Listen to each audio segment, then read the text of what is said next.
الحمد لله نحمده ونستعينه ونستغفره ونؤمن به ونتوكل عليه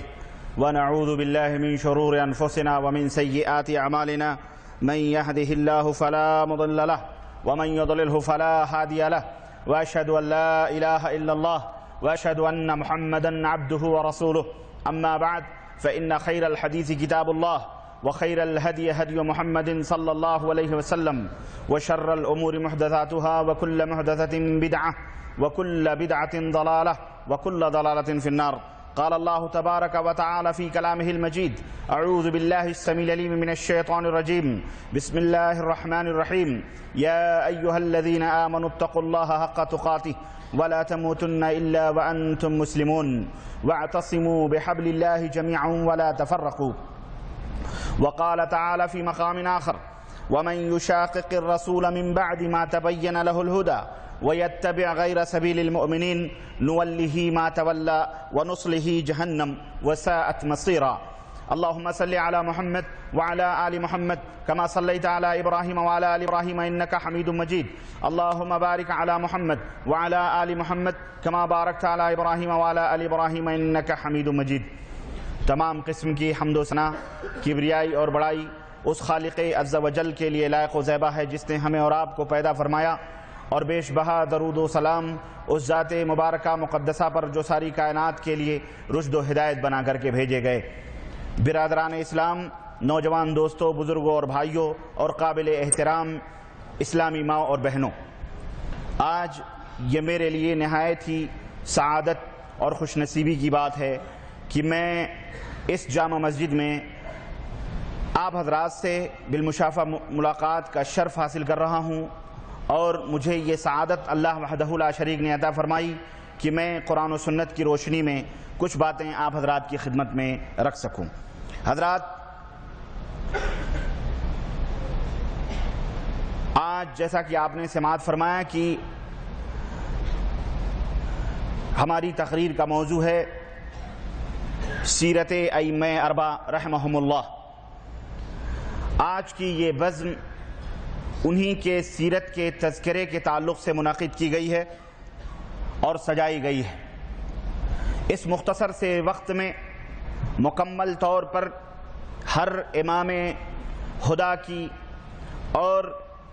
ان خادمان دین کی سیرت کو بیان کرنا دریا کو کوزے کے اندر سمونے کے مترادف ہے. یہ مختصر وقت تو صرف ایک امام کی سیرت بیان کرنے کے لیے ناکافی ہے، چہ جائے کہ ہم چار ائمہ خدا کی سیرت اور ان کے حالات زندگی اور ان کے تقوی اور طہارت اور ان کے علمی خدمات کے تعلق سے آپ حضرات سے اس مختصر سے وقت میں روشنی ڈال سکوں ان کی زندگی پر. لیکن بہرحال میری یہ کوشش ہوگی کہ مختصر سے مختصر اس وقت میں تمام ائمہ رحمہم اللہ کی تھوڑی سیرت اور ان کے حالات زندگی، ان کے خدمات اور ان کے تقوی اور طہارت اور اللہ سے خوف اور رسول اللہ صلی اللہ علیہ وسلم کے اس لائے ہوئے دین اسلام سے ان کی محبت کے تعلق سے چند باتیں میں رکھوں. دوستو، بنیادی طور پر ایک بات سمجھنے کی ہے، اور وہ یہ ہے کہ کسی کی بھی سیرت ہو، کسی کی بھی تاریخ ہو، اس کی سیرت پڑھنے یا سننے کا بنیادی مقصد کیا ہوتا ہے؟ ہم کیوں کسی کے زندگی کے اوراق کو پڑھتے، لکھتے، تحریر کرتے، بیان کرتے اور سنتے ہیں؟ ہم کیوں کسی کی زندگی کے گوشے سننا چاہتے ہیں اور اس کی زندگی کے حالات معلوم کرنا چاہتے ہیں؟ اس کا بنیادی مقصد کیا ہوتا ہے؟ اصل میں اس کا جواب یہ ہے کہ سیرت نگاری یا سیرت بیانی کا جو بنیادی مقصد ہے وہ صرف یہ ہے کہ ہم اس ہستی کے زندگی کے انمول گوشے پڑھ کر یا سن کر اس کی کامیابی یا ترقی کے جو راز ہوتے ہیں، جو اس کی کامیابی یا ترقی کے اسباب اس کی زندگی میں اس نے حاصل کیے ہیں اور جس کی وجہ سے وہ کامیاب ہوا ہے، اس راز کو معلوم کر سکیں، ان اسباب اور وجوہات کی جانکاری لے سکیں، تاکہ خود بھی اس کے اوپر عمل کر کے اسی طرح سے ہم اپنی زندگی کو صحیح رخ دے سکیں اور اسی طرح سے ہم کامیابی اور کامرانی کے راہوں پر گامزن ہو سکیں۔ اسی طرح سے یہ ایک مقصد یہ بھی ہے کہ جس کی ہم سیرت پڑھ رہے ہیں یا سن رہے ہیں، اس صاحب سیرت کی تعلیمات، ان کے فرمودات، ان کے افکار و نظریات، ان کے اعتقادات، ان کے کیریکٹرز، ان کی اخلاقیات، ان تمام سب چیزوں سے ہم متعارف ہو سکیں اور اسی کی روشنی میں ہم اپنی زندگی کو ڈھالیں، بنائیں۔ یہ چند بنیادی اصولی مقاصد اور اہداف ہوتے ہیں جن کی وجہ سے ہم سیرت کو لکھتے ہیں، پڑھتے ہیں، سنتے ہیں اور اس کو بیان کرتے ہیں۔ نبی علیہ السلام کی سیرت طیبہ تو خیر اس تعلق سے کوئی بات ہی نہیں کی جا سکتی، کیونکہ آپ صلی اللہ علیہ وسلم کی سیرت طیبہ پڑھنا اور سننا جہاں ایک عبادت اور اجر و ثواب کا کام ہے، وہیں پر آپ صلی اللہ علیہ وسلم کی سیرت طیبہ کو پڑھ کر ان کی زندگی کی طرح اپنی زندگی کو ڈھالنا، ان کے اقوال اور ان کے فرمودات اور ان کے اخلاقیات کو جان کر اپنی زندگی کو انہی کے اوپر استوار کرنا، یہ ہر مومن اور ہر مسلمان کا یہ فرض ہے اور اس کے اوپر واجب ہے کہ وہ آپ صلی اللہ علیہ وسلم کی سیرت طیبہ پڑھ کر اسی کے مطابق اپنی زندگی کو سجائے اور سنوارے اور دنیاوی اور اخروی سعادت اور خوش نصیبی حاصل کرے۔ تو سیرت طیبہ جناب محمد الرسول اللہ صلی اللہ علیہ وسلم کی اس کی شان الگ ہے اور اس کا مقام اور اس کی عظمت الگ ہے۔ تاہم اس سیرت طیبہ کے اندر بھی جو نبی کریم صلی اللہ علیہ وسلم کی سیرت ہے، اس کے اندر بھی غلو کرنے سے، اس کے اندر بھی زیادتی کرنے سے، اس کے اندر بھی مبالغہ آرائی سے کام لینے سے حضرت محمد الرسول اللہ صلی اللہ علیہ وسلم نے بڑی سختی کے ساتھ اپنی امت کو منع کیا ہے اور یہ ضروری قرار دیا ہے کہ میری جو شان ہے، میری جو عظمت ہے، میرا جو مقام ہے، اے میری امت کے لوگوں، یہود و نصارہ کی طرح اس کے اندر غلو کر کے میری شان اور میرے مقام سے مجھ کو بڑھانا نہیں، چڑھانا نہیں، بلکہ میرا جو مقام ہے وہی مقام رکھنا، میری جو شان ہے اسی طرح سے جو قرآن کے اندر ذکر ہے، جو میں نے بیان کیا ہے اسی طرح سے اس کو بیان کرنا۔ مگر افسوس اور صد افسوس اس بات کی ہے کہ خود نبی کریم صلی اللہ علیہ وسلم کی ذات مبارکہ بھی بد مذہب اور بد عقیدہ لوگوں کی غلو پسندیوں اور مبالغہ آرائیوں سے محفوظ نہ رہ سکی، بلکہ آپ صلی اللہ علیہ وسلم کی سیرت طیبہ کو مختلف ناحیوں سے اور مختلف زاویوں سے اس کے اندر اس قدر بڑھا چڑھا کر پیش کیا گیا اور اس قدر اس کے اندر زیادتی کی گئی کہ الامام والحفیظ، خیر ان کا تو ذکر کیا ہے، وہ تو رہبر کائنات بن کر کے تشریف لائے تھے۔ خود نبی کریم صلی اللہ علیہ وسلم کے ساتھ جو معاملہ روا رکھا گیا، آپ کے صحابہ کرام حضرت ابوبکر صدیق، حضرت عثمان، حضرت عمر، حضرت علی اور دیگر صحابہ کرام اور صحابیات کے تعلق سے بھی ان کے شان کے اندر غلو کیا گیا اور ان کی عظمتوں کو بڑھا چڑھا کر کے لوگوں کے اندر پیش کیا گیا۔ اور پھر یہ تو صحابہ تھے،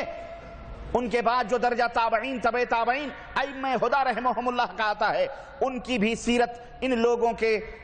چیرہ دستیوں سے محفوظ نہ رہ سکی، بلکہ ائمہ کرام رحمہم اللہ کی سیرتوں کو بھی چینج کیا گیا، تبدیل کیا گیا اور اس کے اندر بھی اس طرح مبالغہ آرائی کی گئی کہ علامہ والحدیث کہ علامہ حالی کو یہ کہنا پڑا کہ نبی کو جو چاہیں خدا کر دکھائیں اور اماموں کا رتبہ نبی سے بڑھائیں۔ یہ بھی علامہ حالی کو کہنا پڑا کہ اس طرح سے مبالغہ آرائیوں سے کام لینا پڑا۔ چنانچہ میں نہ تو نبی کریم صلی اللہ علیہ وسلم کی شان میں غلو کے تعلق سے کچھ بات کرنا چاہتا ہوں اور نہ ہی میں صحابہ کرام کے تعلق سے جو غلو اور مبالغہ آرائیاں کی گئیں اس تعلق سے کچھ لب کشائی کرنا چاہتا ہوں، بلکہ آج کی اس مجلس میں ائمہ کرام رحمہم اللہ کی سیرت طیبہ جو ہے، ان کی سیرت جو ہے وہ بیان تو کروں گا ہی، لیکن اس کے ساتھ ساتھ میں انشاءاللہ ان کی شان میں جو غلو کیے گئے، ان کے مقام اور مرتبے میں جو زیادتی کی گئی اور جن مبالغہ آرائیوں سے کام لیا گیا، میں انشاءاللہ اس کے بھی چند نمونے آپ حضرات کی خدمت میں رکھنے کی کوشش کروں گا۔ یہ ائمہ ہدا ہیں، یہ ائمہ دین ہیں، یہ خادمان دین اسلام ہیں جنہوں نے دین اسلام کی خدمت کی ہے۔ اور ظاہر تو ایک بات میں آپ کو یہ بھی بتاؤں، ایک بات میں یہ بھی بتلاؤں کہ یہ ائمہ جو تھے، ان ائمہ کی شان میں غلو کرنے سے نہ تو کوئی عذاب، نہ کوئی گرفت، نہ کوئی اور کچھ ظاہر ہے اس تعلق سے، نہ قرآن کے اندر کوئی ذکر اور نہ ہی احادیث کے اندر کوئی ذکر۔ آپ ذرا یہ سوچیں کہ وہ ذات مبارکہ مقدسہ حضرت حبیب مصطفیٰ صلی اللہ علیہ وسلم کی، جن کی شان کے بارے میں ادنا سی بھی گستاخی اور ادنا سی بھی غلو اور زیادتی بہرحال باعث کفر اور باعث جہنم ہے، اور اللہ کے حبیب صلی اللہ علیہ وسلم نے باقاعدہ احادیث کے اندر یہ منع فرمایا کہ دیکھنا میری شان میں غلو نہ کرنا، وعیدیں سنائیں کہ میری طرف کوئی ایسی بات منسوب نہ کرنا کہ جو میں نے نہیں کہی ہے، یا میری شان میں کوئی ایسی بات نہ کہنا جو میری شان کے خلاف یا میری شان میں زیادتی ہے۔ اللہ کے حبیب صلی اللہ علیہ وسلم نے باقاعدہ منع فرمایا اور وعیدیں سنائی کہ جہنم ہوگا تمہارا، دوزخ میں تم جاؤ گے اگر میرے تعلق سے تم نے کوئی ایسی بات کہی جو میں نے نہیں کہی ہے، یا جو میری شان یا عظمت کے خلاف ہے، یا جو میری شان میں غلو کے مترادف ہے۔ اگر تم ایسی بات کہو گے تو جہنم میں جاؤ گے۔ لیکن اس کے باوجود بھی اس قدر دیدہ دلیری اور اس قدر جرأتیں اس امت محمدیہ کے اندر کچھ لوگوں کے اندر پیدا ہوئیں کہ اللہ کے حبیب صلی اللہ علیہ وسلم کے تعلق سے ایسے ایسے عقیدے گڑھے گئے، ایسے ایسے معتقدات امت کے اندر پھیلائے گئے کہ علامہ والحفیظ، کبھی نبی کریم صلی اللہ علیہ وسلم کے سلسلے میں ہمارے ملکوں کے اندر یہ دعوے کیے گئے کہ اللہ کے نبی صلی اللہ علیہ وسلم نعوذ باللہ عالم الغیب ہیں، ہر ایک کے سینوں کے بھیدوں کو جانتے ہیں، دنیا کے اندر کیا ہو رہا ہے، کیا ہونے والا ہے، ما کان وما یکون کا سارا علم اللہ کے حبیب صلی اللہ علیہ وسلم کو معلوم ہے۔ اور اللہ کے نبی صلی اللہ علیہ وسلم آسمان کی پہنائیوں میں اڑنے والے پرندے اور زمین کی تہوں میں رہنے والے ننھے منھے کیڑے جو ہیں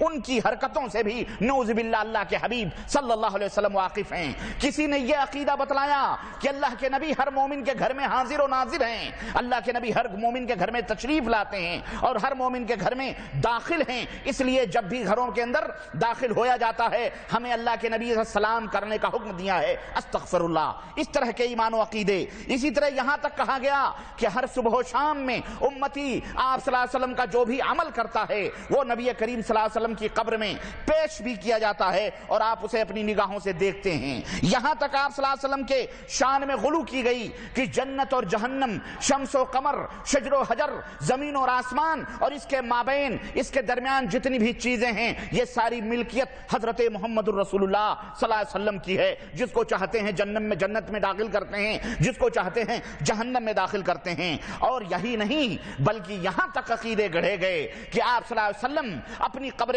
اطہر کے اندر موجود ہیں، زندہ ہیں، اور یہ زندگی اسی طرح سے ہے جس طرح آپ صلی اللہ علیہ وسلم دنیا کے اندر زندہ تھے۔ اور نعوذ باللہ، استغفر اللہ، کچھ دیدہ دلیروں نے، کچھ بد مذہبوں نے یہاں تک عقیدے بیان کیے کہ محمد الرسول اللہ صلی اللہ علیہ وسلم کی ازواج مطہرات، آپ کی بیویاں آپ کے قبر اطہر میں پیش کی جاتی ہیں اور آپ ان سے ہم بستری فرماتے ہیں۔ استغفر اللہ،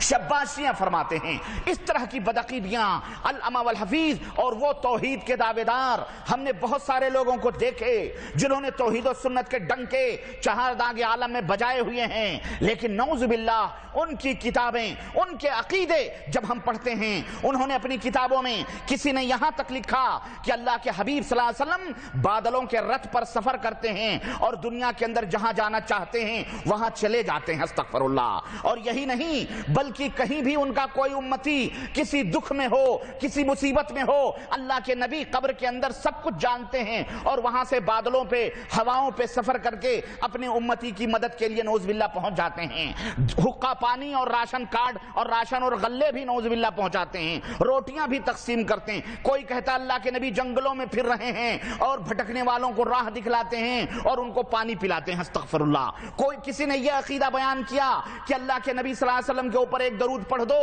تو سود کھاؤ کچھ بھی کھاؤ مر جاؤ گے، چہرہ سور کا بھی ہو گیا۔ تو کہتے ہیں کہ اللہ کے نبی آئے اور آپ نے اپنا دست مبارک اس کے چہرے پہ ڈالا تو اس کا چہرہ نعوذ باللہ چمکنے لگا۔ کسی نے یہاں تک بیان کیا کہ اللہ کے نبی کی ایک امتیہ تھی، باندھی تھی اللہ کے نبی کی، وہ مر گئی اور وہ حج کرنے جا رہی تھی، اس کا پیٹ سوج آیا، اس کا چہرہ کالا ہو گیا، تو اللہ کے نبی بادلوں پہ سوار ہو کر کے آئے اور اس کے چہرے پر اس کے نعوذ باللہ پیٹ پر ہاتھ پھیرا تو اس کا معاملہ حل ہو گیا۔ استغفر اللہ۔ اس طرح کی بدعقیدگیاں امت میں توحید و سنت کے نام پر پھیلائی جا رہی ہیں، استغفر اللہ۔ اور جبکہ اللہ کے نبی نے سختی کے ساتھ روکا تھا کہ من کذب علی متعمدا فلیتبوأ مقعدہ من النار، میری امت کے لوگوں میرے تعلق سے اگر تم نے ایسی کوئی بات کہی جو میں نے نہیں کہی ہے، میری طرف منسوب کی کوئی ایسی چیز جس کا تعلق مجھ سے نہیں ہے، تو اس کا ٹھکانہ جہنم ہے۔ اور اس حدیث پاک کی روشنی میں یہ تمام عقیدے رکھنے والے، یہ تمام معتقدات باطلہ کے قائلین اور یہ تمام اپنی کتابوں میں باطل عقیدے پھیلانے والے امت کے اندر یہ جرسوں میں اس حدیث پاک کی روشنی میں اپنا حشر اور اپنا نشر ڈھونڈ لیں اور اپنا انجام بھی دیکھ لیں۔ میرے عزیز دوستوں اور بھائیوں، یہ تو محمد رسول اللہ صلی اللہ علیہ وسلم کے تعلق سے عقائد تھے جن کے بارے میں تو وعیدیں جہنم کی نازل ہوئی ہیں، لیکن ائمہ کرام رحمہم اللہ وہ تو معاملہ یہ ہے کہ آزاد چھٹے ہوئے ہیں، اب جو بھی کہنا چاہو کہو۔ اور اس طرح سے لوگ انتظار میں تھے، یہاں نہ کوئی بندش ہے، نہ کوئی رکاوٹ ہے، نہ عذاب کی وعیدیں ہیں، جس کے منہ میں جو آیا انہوں نے بکنا شروع کیا اور اپنے اپنے اماموں کے شان میں وہ غلو کیے، ان کی سیرتیں لکھی اور اس طرح سے انہوں نے غلو کیے کہ ابھی میں چند نمونے بتاؤں گا۔ اللہ کی قسم، عقل کو آواز دو، ایمان کو آواز دو، اس طرح بے ایمانی کا ننگا ناچ ہم نے کہیں نہیں دیکھا تھا۔ جس طرح لوگوں نے اپنے اپنے اماموں کے تعلق سے ایسے ایسے عقیدے اور ان کی سیرت میں اس طرح غلو کیے کہ ان کو خدائی مقام سے بھی آگے بڑھا دیا۔ اللہ تو اللہ ہے، نبی تو نبی ہے، ان تمام مقاموں سے ان کا جو ہے پریڈ، ان کا مقام جو ہے ثابت کیا اور اپنے اپنے اماموں کے تعلق سے خوب مبالغہ آرائیاں کی گئیں۔ اور چند ایک اماموں کے ماننے والوں نے، چند ایک اماموں کی تقلید کرنے والوں نے تو کم از کم کچھ اللہ کا خوف رکھا، انہوں نے وہ اللہ سے کچھ ڈرے تو کم از کم کچھ بندشوں میں رہے۔ لیکن چند اماموں کے ماننے والے اس طرح چھٹے جیسے بگٹٹ اور کوئی اونٹنی بے مہار دوڑتی پھرتی ہے، اس طرح سے انہوں نے اپنے اماموں کے تعلق سے غلو کیا جیسے ان کو جھوٹ کا انتظار تھا کہ سیرت کے نام پر، مناقب اور فضیلت امام کے نام پر خوب جھوٹ کو سجا اور سنوار کر اپنے اپنے ماننے والوں میں سپلائی کر دو اور بات ختم۔ اور مذاہب کا اس طرح سے مذاہب کے اوپر لوگوں کو کڑک مضبوطی کے ساتھ ان کو فضائل بیان کر کے مضبوطی کے ساتھ جمے رہنے دو۔ اور پھر قلم و زبان کو آزاد چھوڑ دیا گیا اور اتنا آزاد کیا گیا جیسے ان کا نہ کوئی خدا ہے نعوذ باللہ جو محاسبہ کرے گا، نہ رسول ہے جس نے کوئی حد ادب بتلایا ہے یا کچھ بتلایا ہے کہ کس کی شان میں کس طرح بیان کیا جائے۔ اللہ کی قسم میں کیا بتلاؤں، مجھے تو کچھ سمجھ میں نہیں آتا ہے۔ میں اگر زبان کھولتا ہوں تو معاملہ کچھ اور ہو جاتا ہے، کچھ ہمارے بھائیوں کے چہروں کے اوپر سلونے پڑ جاتی ہیں، تو میری سمجھ میں نہیں آتا بہرحال۔ لیکن وہی اسی شاعر کی طرح جس شاعر نے کہا تھا کہ سمجھ میں کچھ نہیں آتا کہ چھیڑوں داستاں کیسے، رلاؤں تو بغاوت ہے، ہنساؤں تو بغاوت ہے۔ ائمہ رحمہم اللہ کا جو مقام ہے، ان کا جو مرتبہ ہے، آئیے میں آپ کی خدمت میں عرض کرتا ہوں اور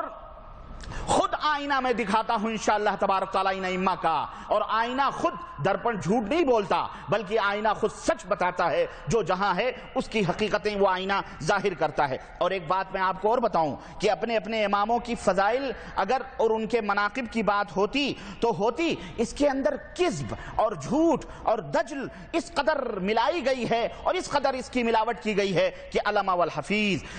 میرے عزیز، اور ایک بات اور بتاؤں، اپنے اپنے اماموں کو برتر ثابت کرنے کے لیے چلو اگر کوئی کچھ کہہ سکتا تھا اپنے اپنے امام کے تعلق سے تو چلو کوئی بات نہیں، اپنے اپنے اماموں کی تعریف کر دو، کوئی بات نہیں۔ معاملہ یہاں عجیب و غریب یہ ہاں تک پہنچا کہ اپنے اپنے اماموں کی برتری اور ان کی فضیلت بیان کرتے کرتے لوگوں دوسرے اماموں کے گریبانوں پر ان کے ہاتھ پہنچے ہیں۔ اپنے اماموں کی فضیلت بیان کرتے کرتے انہوں نے دوسرے اماموں کو استغفر اللہ کیا کیا نہیں کہا ہے کسی نے غبی کہا، کسی نے جاہل کہا، کسی نے دوسرے امام کو بدعتی کہا، اور کسی نے یہاں تک کہا کہ یہ ابلیس لعین ہے۔ استغفر اللہ۔ یہ وہ لوگ ہیں جو یہ کہتے ہیں کہ ہم چاروں کو حق مانتے ہیں۔ استغفر اللہ۔ مجھے حیرت ہوئی جب میں نے تاریخ کی کتابیں اٹھا کر کے دیکھی، جب میں نے ان کی سیرتیں مطالعہ میں نے کی اور ان کو پڑھا، تو مجھے حیرت ہوئی کہ دوسروں کے اماموں کے ماننے والوں کو کتا اور یہود و نصارہ تک سے تعبیر کیا گیا ہے۔ اللہ کی قسم، اور اس کا ثبوت معراج ربانی اس مجلس میں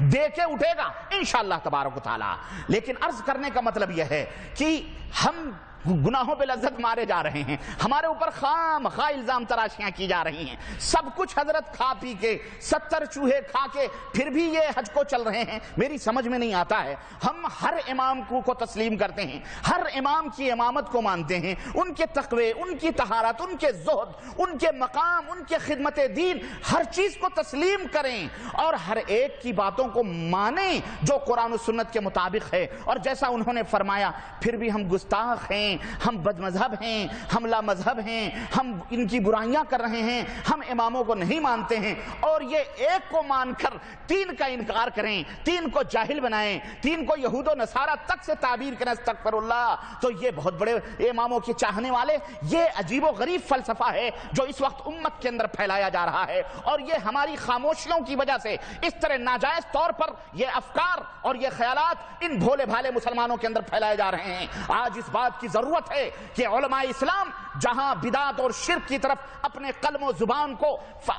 و زبان کو مہمیز دے کر اس کی خدمت کرتے ہیں، وہیں اس بات کی بھی ضرورت ہے کہ امت کے سامنے ان ائمہ خدا، ان ائمہ اسلام کی حقیقتوں کو بھی اور ان ائمہ اسلام کے فرمودات کو بھی ان کی سیرت طیبہ کے حوالے سے امت کے سامنے بیان کیا جائے، کھول کھول کر کے رکھا جائے کہ ان کی سیرت کیا تھی، یہ کس طرح سے ان کا ایمان تھا، ان کا عقیدہ تھا کیا تھا، ان کے خیالات کیا تھے، ان کے اصول اور ضابطے کیا تھے قرآن و سنت کے تعلق سے۔ استغفر اللہ۔ باقاعدہ اس کو کھول کھول کر کے بیان کیا جائے، اس کی بھی ضرورت ہے تاکہ نبی کریم صلی اللہ علیہ وسلم کی یہ بھولی بھالی امت جسے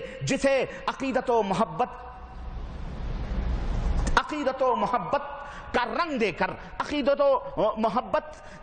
کے اندر الجھا پلجھا کر، میٹھی میٹھی بولیاں بول کر اور دھیرے سلو پوائزن دیا جا رہا ہے اور اللہ اور اس کے رسول سے دور کیا جا رہا ہے، اس امت کے سامنے مکمل طور پر حقیقت آ جائے۔ میں ان کی تفصیلات تو پیش کروں گا انشاءاللہ، موقع ملے گا تو، لیکن اور کچھ مثالیں میں بیان کروں گا، لیکن آئیے سردست ذرا ہم ان دین کے خادموں کی، ان نبی کے سنتوں کے شیدائیوں کی اور نبی کے دین حنیف کے ان خدمت گزاروں کی، ان کی سیرت کے مختصر گوشے، ان کی تعلیمات کے چند نمونے اور ان کے فرمودات کی چند جھلکیاں آپ کی خدمت میں رکھوں۔ یہ انشاءاللہ تمام قسم کے غلو کے رنگ سے انشاءاللہ یہ عاری ہوں گی میری باتیں، اور بالکل سادہ سودہ جو ان کی حقیقت ہے وہ انشاءاللہ تبارک تعالیٰ آپ کی خدمت میں رکھنے کی کوشش کروں گا۔ یہ حضرت ابو حنیفہ رحمۃ اللہ علیہ، میں ان سے ابتدا کرتا ہوں کیونکہ یہ سب سے پہلے امام ہیں، یہ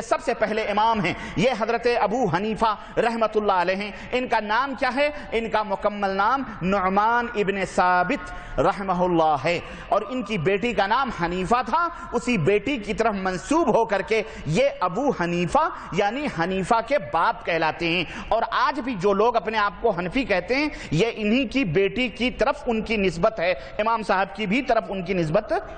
بات آگے بڑھتی ہے۔ خیر، المہم یہ بیٹی کی طرف منسوب ہے۔ المہم آگے بڑھتے ہیں۔ حضرت ابو حنیفہ رحمۃ اللہ علیہ کی کنیت ابو حنیفہ ہے، ان کی تاریخ پیدائش سن 80 ہجری ہے۔ 80 ہجری کے اندر حضرت امام ابو حنیفہ رحمۃ اللہ علیہ پیدا ہوئے، اور ہمارے ہندو پاک بنگلہ دیش کی سرحدوں پر جو اسلام ابو بکر حضرت عمر فاروق اعظم کے زمانے سے لے کر یعنی سن 14 ہجری میں جو پہنچا تھا، اس کے بعد میں حضرت عثمان، اور پھر اس کے بعد حضرت علی، پھر اس کے بعد حضرت امیر معاویہ، پھر اس کے بعد حضرت یزید رحمت اللہ علیہ کے زمانے تک جو اسلام پہنچا تھا، اور اس کے بعد بنو امیہ میں حضرت سن 93 ہجری میں حضرت محمد بن قاسم رحمت اللہ علیہ نے سندھ کے ساحل پر تقریباً 11 یا 12 ہزار فوج اسلامی لشکر لے کر کے اسلام لے کر کے جو گئے تھے، اس وقت وہ اسلام خالص کتاب و سنت کا اسلام تھا جو ملتان، سندھ اور ملتان کی راہوں سے اور ہندوستان کے اندر ایکسپورٹ کیا گیا، اور پھر مالابار کے ساحل سے جو تجار اسلام لے کر کے آئے۔ یہ ایک نقشہ اپنے ملکوں کا آپ رکھو، اس لیے کہ یہ بھی کہا جاتا ہے کہ ہمارے اس ملکوں کے اندر یہی مذہب سب سے پہلے پہنچا ہے، یہی مذہب ہمارے ملک کے اندر سب پرانا مذہب ہے، یہی قرآن و سنت والے تو بھی 100-150 برس پہلے پہنچے ہیں۔ ان سے کہو امام صاحب رحمت اللہ علیہ سن 80 ہجری کے اندر پیدا ہو رہے ہیں، اور حضرت محمد بن قاسم رحمت اللہ علیہ سن 93 ہجری کے اندر ڈابھیل کی ساحل پر، کراچی کے ساحل پر اسلام کا جھنڈا، قرآن و سنت کا جھنڈا سن 93 ہجری میں پھہرا رہے ہیں۔ اس وقت امام صاحب نابالغ تھے، اس وقت امام صاحب نابالغ تھے، ان کی عمر 13 برس کی تھی، اور تاریخ اٹھا کر کے دیکھو 13 برس کا بچہ کسی لائق نہیں ہوتا ہے۔ اور خود امام صاحب رحمت اللہ علیہ کی حیات طیبہ کے اندر یہ بات تحریر ہے کہ امام صاحب تجارتوں کے اندر اور دوسرے علوم کے اندر مشغول تھے، لیکن جب امام صاحب کی عمر 20 برس کی ہوئی تو آپ کے ذہن میں علم کے حاصل کرنے کی رغبت پیدا ہوئی، اور جب بچہ 20 برس کا ہو گیا تب انہوں نے علوم دین کی طرف رغبت ظاہر کی اور انہوں نے علم حاصل کرنا شروع کیا۔ بہرحال حضرت امام ابو حنیفہ رحمت اللہ علیہ سن 80 ہجری کے اندر پیدا ہو رہے ہیں، اور آپ مقام کوفہ کے اندر جو عراق کی سرزمین میں ہے، کوفہ کے اندر آپ پیدا ہوئے، عراق کا ایک شہر ہے، اور آپ کا لقب امام اعظم ہے۔ اس وقت چونکہ ان کے شاگردوں میں حضرت یعقوب یعنی ابو یوسف رحمت اللہ علیہ اور امام محمد شیبانی، یہ ان کے دو خاص شاگرد تھے، اور ان کو صاحبین کہا جاتا تھا، یہ بھی امام، تو ان دونوں میں حضرت ابو حنیفہ رحمت اللہ علیہ چونکہ بڑے تھے اس لیے ان کو امام اعظم کا خطاب دیا گیا، کیونکہ جب یہ زندہ تھے حضرت امام ابو حنیفہ رحمت اللہ علیہ اس وقت کوئی امام سوائے امام مالک کے، امام دارالہجرہ کے، اور کوئی امام پیدا ہی نہیں ہوا تھا۔ جب حضرت امام ابو حنیفہ رحمت اللہ علیہ کی وفات ہوئی ہے سن 150 ہجری کے اندر، تب حضرت امام شافعی پیدا ہو رہے ہیں۔ المہم وہ میں بتاؤں گا، یہ اتنا حضرت امام صاحب رحمت اللہ علیہ کے تعلق سے ان کی تاریخ پیدائش، ان کا صحیح نام، ان کا مولد، ان کا وطن جو ہے عراق اور بغداد میں،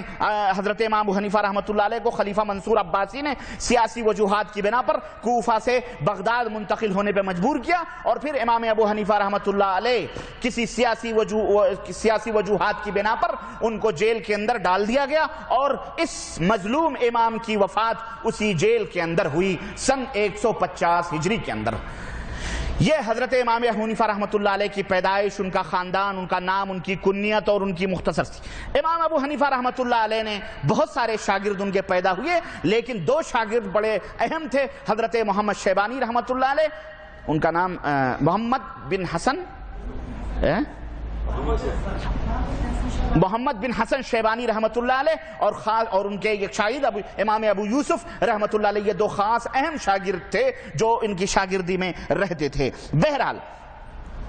آپ نے اپنے دور کے نامور محدثین اور نامور اہل علم سے علم حاصل کیا اور احادیث کا درس لیا۔ حماد ابن سلیمان جیسے فقیہ سے آپ نے فقہ کی تعلیم حاصل کی، اور وہ کون سی فقہ ہے؟ جس فقہ کی تعلیم حضرت امام ابو حنیفہ رحمت اللہ نے حاصل کی، یہ وہ فقہ نہ تھی بلکہ وہ فقہ قرآن و سنت کی فقہ تھی، وہ قرآن و سنت کی سمجھ تھی، جس کے بارے میں اللہ کے رسول صلی اللہ علیہ وسلم نے فرمایا کہ من یرد اللہ بہ خیرا یفقہہ فی الدین، اللہ جس کے ساتھ بھلائی چاہتا ہے اسے دین کی فقہ ہے، دین کی سمجھ عطا فرماتا ہے۔ یہ فقہ نہیں جو اس وقت ان کے نام پر بنائی گئی ہے استغفر اللہ، بلکہ وہ فقہ قرآن و سنت کی فقہ تھی۔ آج کی فقہ اگر ہم پڑھتے ہیں اور آج کے ان فقہوں کے عقائد ہم جب پڑھتے ہیں تو آج کی یہ فقہ جو امام ابو حنیفہ رحمت اللہ علیہ کی طرف منسوب کی گئی ہے، اس کے اندر قبر پرستی کی بھی تعلیم ہے، اس کے اندر قبروں کی پوجا کی بھی کبھی درس ہے، اس کے اندر نظر و نیاز، غیر اللہ کے نظر و نیاز کے بھی تعلیمات ہیں، اس کے اندر ان کے ماننے والوں کو ہم دیکھتے ہیں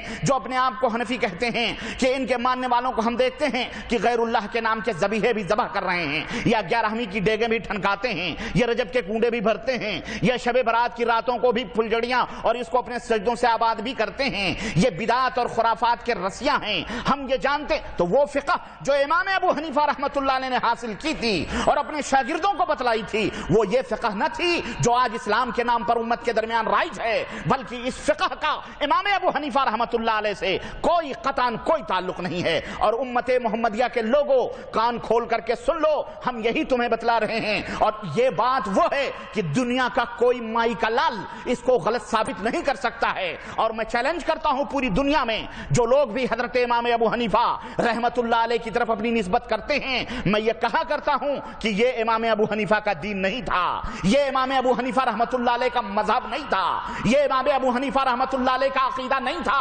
امام ابو حنیفہ رحمۃ اللہ علیہ قبروں کے پجاری نہیں تھے، امام ابو حنیفہ قبروں سے فیض حاصل کرنے کا عقیدہ نہیں رکھتے تھے، امام ابو حنیفہ اللہ کے سوا کسی کو عالم الغیب نہیں مانتے تھے، امام ابو حنیفہ رحمۃ اللہ علیہ اللہ کے سوا کسی کو دلوں کا بھید جاننے والا نہیں مانتے تھے، امام ابو حنیفہ قبروں کے اوپر پھول اور چادر اور اگر بتیاں اور انگڑے بھگڑے ڈالنے کو حرام سمجھتے تھے، امام ابو حنیفہ عرس اور میلاد اور یہ فاتح اور گانجے بھگڑے جتنے بھی ہیں سب کو حرام سمجھتے تھے، امام ابو حنیفہ اللہ کو عرش کے اوپر مستوی مانتے تھے، امام ابو حنیفہ رحمۃ اللہ علیہ اللہ کے سوا کسی کو حاجت روا نہیں مانتے تھے، امام ابو حنیفہ اللہ کے سوا کسی کو مشکل کشا نہیں مانتے تھے۔ لیکن افسوس آج کس طرح سے فراڈ کیا گیا اور آج کس طرح سے دجل پھیلایا گیا اور کس طرح مکاریوں کے جال ڈالے گئے کہ نام لیا گیا اس مقدس ہستی حضرت جلیل القدر محدث حضرت امام ابو حنیفہ رحمۃ اللہ علیہ کا، اور نام لے لے کر کے کس طرح بدعقیدیاں امت کے اندر پھیلائی گئیں۔ مسلمانوں ہم تم سے انصاف چاہتے ہیں، ہم تم سے انصاف چاہتے ہیں کہ یہ امام ابو حنیفہ رحمۃ اللہ علیہ کی جو سیرت آج ہمارے سامنے بیان کی جا رہی ہے اور جو نقشہ بیان کیا جا رہا ہے اور ان کا نام لے کر کے جو بدعقیدیاں پھیلائی جا رہی ہیں، میں تو کہتا ہوں ان بدعقیدیوں کی مثال بالکل انہی رافضی شیعوں کی طرح ہے جو حضرت علی کی طرف اپنی نسبت کرتے ہیں، حضرت علی سے محبت کا دعویٰ کرتے ہیں، حضرت علی سے اپنا رشتہ جوڑتے ہیں۔ لیکن میں یہ کہا کرتا ہوں کہ جب حضرت علی، اس میں کوئی شک نہیں کہ وہ عشرے مبشرہ میں سے ہیں، داماد رسول ہیں، وہ جنت میں جائیں گے، لیکن ہمارا یہ عقیدہ نہیں ہے کہ جب حضرت علی جنت میں جائیں گے تو ان کے یہ نام لینے والے جو عاشق ہیں یہ بھی جنت میں جائیں گے، یہ ہمارا عقیدہ نہیں ہے۔ کیوں؟ اس لیے کہ حضرت علی کی محبت کا دم بھرنا، حضرت علی سے رشتہ جوڑنا یہ الگ چیز ہے، اور حضرت علی کی تعلیمات پر مکمل طور پر اترنا یہ ایک الگ چیز ہے۔ عیسائی حضرت عیسیٰ سے اپنی محبت کا دم بھرتے ہیں، حضرت عیسیٰ سے اپنا رشتہ جوڑتے ہیں، حضرت عیسیٰ کے اوپر ایمان لاتے ہیں، حضرت عیسیٰ کی تعلیمات کو سب کچھ سمجھتے ہیں، لیکن کیا حضرت عیسیٰ جب جنت میں جائیں گے تو یہ نسبتیں، یہ دعوے ان کے کسی کام آ سکتی ہیں عیسائیوں کے؟ ہرگز نہیں۔ حضرت عیسیٰ برات کا اظہار کریں گے، بے نہیں آج بھی جو حضرت امام ابو حنیفہ رحمت اللہ علیہ کا نام لے کر اور ان کی عقیدت و محبت کا دم بھر بھر کر کے اور منہ بھر بھر کر کے ہم جیسے فقیروں کو گالیاں دی جاتی ہیں، قرآن و سنت کے دعویٰ کرنے والے اور قرآن و سنت کی دعوت دینے والوں کو بد مذہب، لا مذہب، غیر مقلد اور نہ جانے کن کن القاب سے نوازا جاتا ہے۔ ذرا میں انصاف چاہتا ہوں علماء حضرات سے بھی اور اپنی ان دارالعلوموں سے فارغ طلبہ سے بھی کہ ذرا انصاف کرو عزیزو، اللہ کو کیا منہ دکھاؤ گے؟ یہ دنیا چند دن کی ہے، کل تمہیں رب کے سامنے کھڑا ہونا پڑے گا، تو اللہ عز و جل تم سے یہ نہیں پوچھے گا کہ تم نے کن کن لوگوں کے وکالتیں کی تھیں، تم سے اس وقت یہ پوچھا جائے گا کہ جو نبی ہم نے بھیجا تھا اس تعلق سے تم نے کتنی وکالتیں کی تھیں اور کیا کیا صفائیاں پیش کی تھیں۔ جب نبی کی سنتوں کا احترام دلوں سے مٹ رہا تھا، اس کی عزت و آبرو کا مذاق اڑایا جا رہا تھا، نبی کی سنتوں سے کھلواڑ کیا جا رہا تھا، اس وقت تم نے کیا کیا؟ اس لیے اللہ سے ڈرو، اللہ کے بندو۔ امام ابو حنیفہ رحمۃ اللہ علیہ نے جو فقہ حاصل کی تھی وہ فقہ قرآن و سنت کی فقہ تھی، قرآن و سنت کے مطابق تھی، قرآن و سنت کی سمجھ تھی، قرآن و سنت سے ہٹ کر کے ان کی کوئی سمجھ نہیں ہوا کرتی تھی۔ ارے وہ تو بڑے سیدھے سادے لوگ تھے، وہ بڑے متقی تھے، وہ بڑے پرہیزگار تھے، وہ رات کی تاریکیوں میں اپنی داڑھیاں پکڑ کر رب ذوالجلال کی بارگاہ میں گڑ گڑاتے تھے کہ اے پاک پروردگار، ابو حنیفہ تیرا مجرم ہے، ابو حنیفہ تیرا مجرم ہے، اسے تو معاف کر دے۔ وہ تو اتنے پرہیزگار تھے، وہ یہ علم گلم تمام باتیں کہاں کہہ سکتے ہیں؟ وہ قبروں کو حاجت روا، وہ فیض حاصل کرنے والا، نعوذ باللہ یہ بدعقیدگیاں. استغفر اللہ استغفر اللہ استغفر اللہ چ نسبت خاک رابع عالم پاک. میں کہتا ہوں یہ جھوٹی بات ہے، یہ امام صاحب رحمت اللہ علیہ کی طرف منسوب کی گئی باتیں ہیں. جس طرح عیسائیوں نے عیسیٰ علیہ السلام کی طرف غلط باتیں منسوب کی، جس طرح کرسچنوں نے، جس طرح یہودیوں نے اپنے نبی کی طرف غلط باتیں منسوب کی، جس طرح رافضیوں نے حضرت علی اور حضرت حسین ابن علی اور حسن کی طرف اور آل بیت کی طرف غلط باتیں منسوب کی، اسی طرح سے ان لوگوں نے بھی امام ابو حنیفہ رحمت اللہ علیہ کا سہارا لے کر غلط باتیں منسوب کی ہیں. اور میرے عزیز، آپ کے جو اساتذہ تھے، عظیم محدثین تھے، وہ حضرت ابو اسحاق سبعی، حضرت عطا ابن ابی رباح، حضرت نافع، حضرت عبداللہ ابن عمر کے آزاد کردہ غلام، حضرت محارب ابن دستار، حضرت ہشام ابن عروہ، حضرت سماک ابن حرب، حضرت محمد بن منقدر، حضرت امام مالک ابن انس رضی اللہ رحمہم اللہ، یہ وہ لوگ تھے جو حضرت امام ابو حنیفہ کے استاذ تھے، جن سے امام ابو حنیفہ رحمت اللہ علیہ نے درس حدیث لیا تھا. آپ نہایت ہی متقی اور پرہیزگار تھے، اور آپ کے شاگرد تو بہت زیادہ تھے بہرحال. اور آپ کی تعلیمات کیا ہو، چند نمونے میں بتاؤں سیرت طیبہ، سیرت امام ابو حنیفہ رحمت اللہ علیہ کے تعلق سے. اور یہ وہ سیرت ہے جو تم کہیں نہیں سنو گے. امام صاحب کے تعلق سے تم یہ ضرور سنو گے کہ امام صاحب نے، ابھی میں بتاؤں گا، بہت کچھ سنو گے، بہت کچھ سنو گے. صرف جیسے ہمارے ہاں نبوت کا جو نبوت کے جو نبی صلی اللہ علیہ وسلم کے 40 سال ہیں نا، اس کا ذکر بڑے شان و شوکت سے کیا جاتا ہے. جھنڈیاں لگا کر، کھنجڑے بجا کر، اسٹیجیں لگا کر، عید میلاد النبی کے نام پر آپ ایسے پیدا ہوئے، آپ کی زلفیں ایسی تھیں، آپ کی آنکھیں ایسی تھیں، آپ کا حسن ایسا تھا، آپ ایسے تھے، آپ ایسے تھے، آپ پیدا ہوئے تو یہ ہو گیا، آپ پیدا، وہ بیان کیا جائے گا. آپ نے فرمایا کیا ہے، آپ نے تعلیمات کیا دی ہیں، یہ مولوی نہیں بیان کرتا ہے. کیوں؟ یہ بیان کرے گا تو اس کے پیٹ پہ ضرب پڑے گی، اس کی روٹی بوٹی چھنے گی. یہ بیان کرے گا تو پھر گھجڑے بجڑے چھوٹیں گے. یہ بیان کرے گا تو بازار میں چمٹے بجانا چھوٹیں گے. یہ بیان کرے گا نبی کی سیرت کے تعلق سے تو یہ مزاروں کو توڑنا پڑے گا. یہ چادریں، یہ دیے، یہ باتیاں، یہ ڈیگیں، یہ پھول، یہ جو پائلوں کی چھنکار مزاروں کے اوپر چل رہی ہے، اور ڈھول اور تاشے کی تھاپ پر جو طوائفیں گانا گا رہی ہیں، محفل سما کے نام پر، رقص کے نام پر، وجد کے نام پر جو یہ بدکاریاں پھیلائی جا رہی ہیں، یہ تمام سب بند کرنا پڑے گا. اگر نبی کی سیرت بیان ہوگی تو تیجے بھی بند، 40ویں بھی بند، پھر مولوی کی روزی روٹی بھی بند، نیاز بھی بند، فاتحے بھی بند، سب کچھ بند. یہ بھی بند ہو جائے گا بیچارہ. اس لیے یہ نہیں بیان کیا جاتا ہے، بس نبی کریم صلی اللہ علیہ وسلم کا 40 سالہ دور بیان کیا جاتا ہے. اسی طرح سے حضرت امام ابو حنیفہ رحمت اللہ علیہ نے فرمایا کیا ہے، آپ کا عمل کیا تھا، وہ نہیں بیان کیا جاتا ہے. بلکہ میں آپ کو بتاؤں بیان کیا جاتا ہے. آئی ہے بات تو سن لو، اور شاید کوئی بتلائے،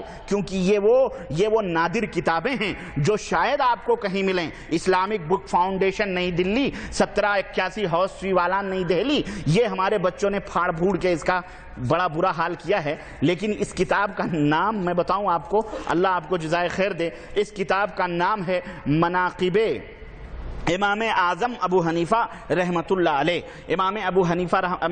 حنیفہ رحمت اللہ علیہ کی شان اور مناقب بیان کی گئی ہے اس کے اندر. یہ اس کے اوپر پیش لفظ مولانا سمیع الحق مدد ذلہ مدیر ماہنامہ الحق دارالعلوم حقانیہ اکوڑا کھٹک 23 ظفر 1408 سن 1987 میں اس کا لکھا ہے. اور اسی طرح مولانا عبدالحق محتمی بانی دارالعلوم حقانیہ، یہ جو ہے ان کی، اور اس کے اوپر تاثر کس کا ہے، مولانا قاضی زاہد الحسینی، مولانا علی احمد علی لاہوری کا ہے یہ. اور اس کے اوپر، اس کے اندر بہرحال یہ امام ابو حنیفہ رحمت اللہ علیہ کے فضائل اور آپ کے مناقب اور آپ کے سیرت کے تعلق سے باتیں بیان کی گئی ہیں. چند باتیں میں آپ کو بتلاتا چلوں کہ امام صاحب کے تعلق سے بہرحال جو مبالغے کیے گئے ہیں وہ تو کیے ہی گئے ہیں. لیکن یہ دیکھیں، فرماتے ہیں صاحب کتاب کہ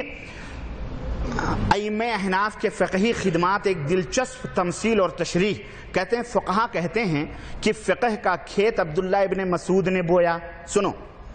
فقہ کا کھیت کس نے بویا؟ عبداللہ ابن مسعود نے بویا. حضرت علقمہ نے اس کو سینچا، ابراہیم نخعی نے اس کو کاٹا، حماد نے اس کو ماڈھا یعنی بھوسے وغیرہ سے اناج وغیرہ الگ کیا، امام ابو حنیفہ رحمۃ اللہ علیہ نے اس کو پیسا، امام ابو یوسف نے اس کو گوندھا، امام محمد نے اس کی روٹیاں پکائیں، اور باقی سب اس کے کھانے والے ہیں۔ خلاص روٹی تیار ہے دین کی، اب کھاؤ۔ یہ کتاب ہے جناب علی مناقب امام ابو حنیفہ رحمۃ اللہ علیہ، صفحہ نمبر 34۔ اعوذ باللہ۔ اور سنو، کہتے ہیں کہ فقہ حنفی کی آفاقیت و جامعیت کیا ہے؟ کہتے ہیں کہ دنیا کے اندر امام ابو حنیفہ کا پہلا مذہب امام ابو حنیفہ کا ہی ہے، جیسا کہ ارباب کشف نے کہا ہے کہ اللہ تعالیٰ نے امام ابو حنیفہ کو اپنے دین کی پیشوائی کے لیے چن لیا ہے۔ یہ مبالغے دیکھیں، یہ سیرت بیان ہو رہی ہے، چن لیا ہے اور اپنے بندوں کا انہیں امام بنایا ہے۔ استغفر اللہ، استغفر اللہ۔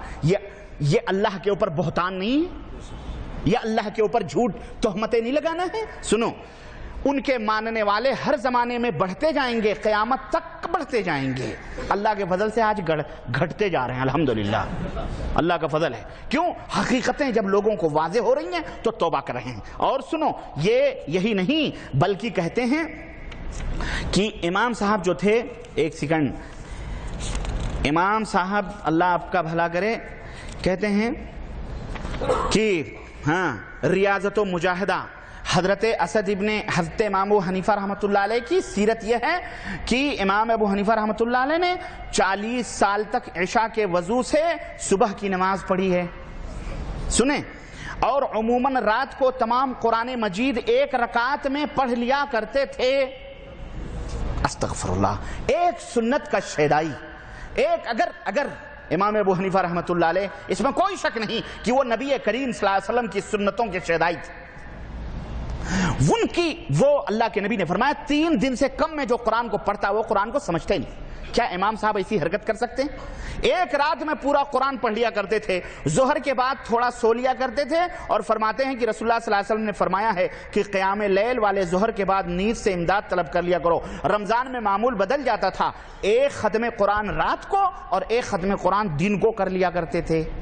رمضان میں ایک دن میں ایک رات میں قرآن پڑھ لیا کرتے تھے۔ رمضان میں 60 مرتبہ قرآن کا معمول تھا، اور زندگی بھر میں آپ نے 55 حج کیے ہیں۔ میں حیرت میں پڑ گیا یار، یعنی یہ قرآن کی دن میں ایک رات میں ایک، کم از کم روزانہ ایک، پھر 55 حج۔ پھر اس میں امام صاحب رحمۃ اللہ علیہ فقہ کے مسائل کب بیان کرتے تھے، کب اس کا ذکر ہوتا تھا، کب میٹنگ ہوتی تھی۔ ابھی میں وہ کمیٹی بھی بتاؤں گا جس میں 40 افراد ہیں، مجھے حیرت ہوتی ہے۔ سنیں، ایک اور یہی نہیں بلکہ ایک جگہ اور لکھتے ہیں، سنو، کہتے ہیں کہ، اور سنیں امام صاحب کی تعریف بیان کی جا رہی ہے، نعوذ باللہ، امام صاحب کی تعریف کیا ہے، اس میں امام صاحب کی توہین بھی ہے۔ کہتے ہیں کہ امام محمد بن حسن شیبانی جو ان کے دوسرے بڑے پیارے شاگرد ہیں، لڑکپن میں بڑے حسین اور بڑے خوبصورت صاحب جمال تھے۔ امام ابو حنیفہ کی خدمت میں طالبانہ حیثیت سے داخل ہوئے، پہلی نظر پڑی جو غیر اختیاری تھی، اس کے بعد ان کی طرف کبھی نظر اٹھا کر کے نہیں دیکھا، بلکہ ان کو ستون کے پیچھے بٹھا کر درس دیا کرتے تھے۔ استغفر اللہ، یعنی یہ کیا بتانا چاہتے ہو کہ امام صاحب نعوذ باللہ اس طرح اپنی شہوت کے اوپر کنٹرول نہیں کر پاتے؟ استغفر اللہ، یہ تعریف بیان کی جا رہی ہے، استغفر اللہ۔ اور سنو، کہتے ہیں کہ امام صاحب رحمۃ اللہ علیہ جو ہے، یہ دیکھیں،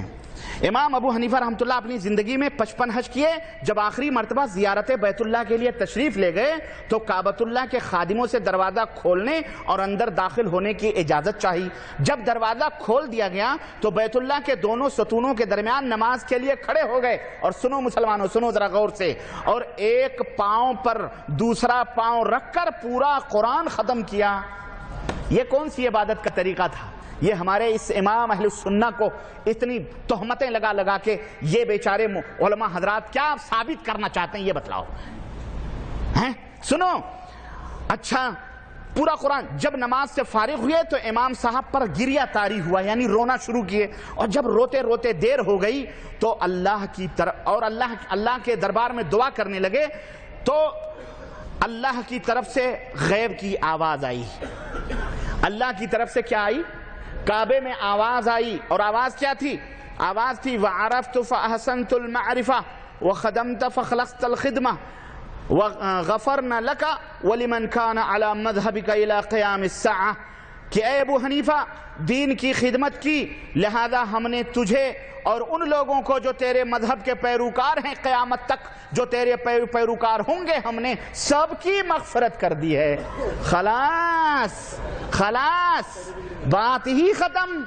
اب بنو حنفی مغفرت کی سرٹیفکیٹ اللہ نے دے دی ہے، جس طرح کرسچنوں نے کہا جیسے کراس کے اوپر چڑھ کر، سولی کے اوپر چڑھ کر بس ہم سب کی وہ معافی کروا کے گیا ہے، اسی طرح امام ابو حنیفہ کو بھی انہوں نے انہی یہودیوں نصرانیوں کی طرح نعوذ باللہ مقام دیا ہوا ہے۔ استغفر اللہ۔ مسلمانوں ذرا ہوش کے ناخن لو، وہ نبی جو اپنے جنت کی سردار حضرت اپنی بیٹی فاطمہ الزہرا سے کہتا ہے یا فاطمہ سلینی، اے فاطمہ جو کچھ بھی مانگنا ہے دنیا میں مانگ لے، لن اغنی عنک شیئا، میں تجھے قیامت کے دن تیرے کسی کام نہیں آ سکتا۔ وہ نبی اس طرح سے اپنی فاطمہ کو، اپنی امت کو یہ درس دے، اور یہ امام ابو حنیفہ رحمۃ اللہ علیہ کے ماننے والے بتلاؤ آج جتنے بھی احناف ہمارے ملکوں کے اندر ہیں سب بخشے بخشائے ہیں؟ آپ قبر بھی پوجیں پھر بھی بخشے بخشائیں، یا غوث بھی کہیں، یا المدد بھی کہیں، گمرگا بھی کاٹیں، بکرے بھی ذبح کریں، نیاز بھی کہیں، قبرے کو سجدہ بھی کریں، فاتحے بھی کریں، عرس بھی کریں، طبلے بھی بجائیں، سارنگیا بھی بجائیں، ڈھول بھی اور چمٹے بھی اور قوالیاں بھی، سب کچھ کریں، خلاص مغفرت یہ سرٹیفکیٹ دی جا رہی ہے۔ بتاؤ یہ ظلم ہے کہ نہیں ہے؟ بولو۔ یہ کون ہے؟ یہ جاہل لوگ نہیں ہیں، یہ مولانا ابو الحقانی صاحب ہیں۔ مولانا ابو الحقانی عبد القیوم صاحب پاکستان کے بہت بڑے عالم، اور جس کے اوپر معتبر المصنفین کی مولانا سمیع الحق اور مولانا عبد الحق ان کی تقریضات چھپی ہوئی ہیں، استغفر اللہ، اور جنہوں نے اس کو تصدیق کا درجہ دیا ہوا ہے۔ اور یہی نہیں بلکہ سنو، اگر یہی بات ہوتی تو ہوتی، کہتے ہیں کہ امام ابو حنیفہ رحمۃ اللہ علیہ کے ساتھ تو ایسے معاملے آئے ہیں کہ امام ابو حنیفہ نے 100 بار اللہ تعالیٰ کی زیارت اور ملاقات کی ہے۔ یہ سنو، 100 بار، کتنی بار؟ اور آخری بار میں امام ابو حنیفہ، اور اللہ کی قسم ہم اس اللہ کی مسجد میں اللہ کے گھر میں بول رہے ہیں، جھوٹ بولنے والے پر کروڑوں لعنت، اور مبالغہ کرنے والے کو اللہ ہدایت عطا فرمائے۔ اس طرح اپنے اماموں کی شان میں غلو کیے گئے۔ کہتے ہیں کہ حضرت امام اعظم ابو حنیفہ رحمۃ اللہ علیہ فرمایا کرتے تھے، نعوذ باللہ یہ تو وہ نہیں فرماتے، لیکن کہتے ہیں میں نے 99 مرتبہ خواب میں اللہ کو دیکھا ہے، اب کے بار دل میں سوچا اگر ایک دفعہ اور بھی اللہ کی زیارت حاصل ہو جائے تو اللہ سے کہوں گا کہ قیامت کے دن تیری گرفت اور عذاب سے کس ذریعہ نجات حاصل ہو سکے گی۔ سو اللہ کا فضل ہوا، ایک مرتبہ پھر خواب میں اللہ کی زیارت نصیب ہو گئی، تو میں نے اللہ سے عرض کر دی، جواب میں اللہ نے مجھے صبح و شام وظیفہ پڑھنے کے لیے اور میرے عذاب میں آخرت میں نجات مل جائے گی، اس کے لیے یہ دعا فرمائی۔ اب یہ شعر سنو جو اللہ نے حضرت امام ابو حنیفہ رحمۃ اللہ علیہ کو بتلایا۔ وہ شعر کیا تھا؟ سبحان اللہ الابد الابد، سبحان اللہ الواحد الاحد، سبحان اللہ الفرد الصمد، سبحان اللہ رافع السماء بغیر صمد۔ اب یہ پوری دعا ہے۔ کہتے ہیں کہ یہ امام ابو حنیفہ رحمۃ اللہ علیہ کو باقاعدے حضرت اللہ تبارک تعالیٰ نے دعا بتلائی تھی جو آخرت میں نجات کا ذریعہ بنی۔ میں نے کہا ابھی تو کعبے میں ایک ٹانگ پر عبادت کر کے پوری قیامت تک آنے والے اپنے ماننے والوں کو انہوں نے معاف کروا لیا، تو اب کیا ان کو کیا فکر ہے؟ اما جب امت معاف کر دی جا رہی ہے تو امام تو بدرجہ اولا معاف ہونا ہے، تو یا تو وہ صحیح ہے، لیکن خیر کہتے ہیں نا گپ چھوڑنے والوں کو عقل نہیں ہوتی ہے۔ اس طرح سے یہ دیکھیں، اور اعوذ باللہ یہ دیکھیں امام ابو حنیفہ پر اس طرح بدعقیدگی کا، اور امام صاحب رحمۃ اللہ علیہ، یہ ہم اہل سنت والجماعت کا عقیدہ ہے کہ امام صاحب رحمۃ اللہ علیہ بری ہیں اس بات سے۔ کہتے ہیں یہ امام صاحب نے نبی کی بارگاہ میں نذران عقیدت پیش کیا ہے، اور یہ وہ نذران عقیدت ہے جس کو پڑھنے کے بعد میں یہ پتہ چلتا ہے کہ ان کے جو بریلوی دوسرے حنفی لوگ ہیں ان میں اور امام صاحب میں کوئی فرق نہیں ہے۔ یہ نبی کریم صلی اللہ علیہ وسلم سے استغاثے کر رہے ہیں، کیا ہے؟ یا سید الساداتی جئتک قاصدا ارجو رضاک واحتمی بحماک، یعنی اے سرداروں کے سردار ہم آپ کے حضور آئے ہیں، آپ کی خوشنودی کے امیدوار ہیں، آپ کی پناہ طلب کر رہے ہیں۔ استغفر اللہ۔ اللہ کے حبیب نے یہ بتلایا تھا کہ میری پناہ طلب کرو، انما لا یستغاث بی، مجھ سے پناہ نہیں مانگی جاتی ہے، پناہ مانگی جاتی ہے تو صرف اللہ وحدہ. اور سنو کہتے ہیں واللہ یا خیر الخلائق ان لی قلبا مشوقا لا یروم سواک انت الذی لولاک ما خلق امرؤ